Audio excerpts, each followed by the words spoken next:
When I was 6 years old, I had what some might describe as a mystical experience. I felt the presence of God, of Spirit, just envelop me and shower me with love. So my first experience was of love. And then as I continued listening to the messages in my church, I was filled with a profound sense of my unworthiness. I kept hearing all the time there was no good thing in the flesh, and I kept hearing that I was an abomination. And I started believing those messages, and even though they countered the first message I got, the first message that I was abundantly and unconditionally loved. And so through the years, I wrestled with whose message to believe. Did God really tell me that I was amazingly and abundantly and lavishly loved and loving?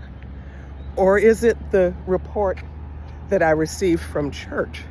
I didn't really know. But something kept tugging at me that what God told me was the only truth. And so I kept wondering, how do I hold these two voices and these two messages inside me, and what was the one that should really guide my life? I didn't know how to reconcile all of those things. But then it kept calling me. That spirit of love kept calling me. And when I was 14 years old, I had a profoundly traumatizing experience when I was raped. And I went into a depression that I had no way of knowing how to get out of. And I was 14.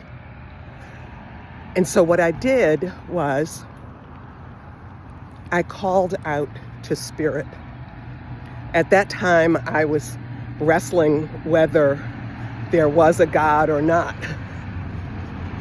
because of all of these conflicting messages I had received, but also because of the hypocrisy that I saw so very often in church. And so here I was, not knowing whether there was something to call upon or not, but I said, if there is something, someone, some being, give me peace.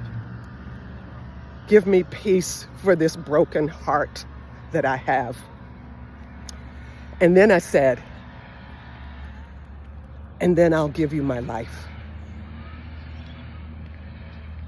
That's what I said.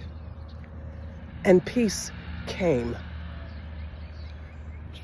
And listen in another day when I get to tell you more of this story. But just for now, know that peace came in amazing ways.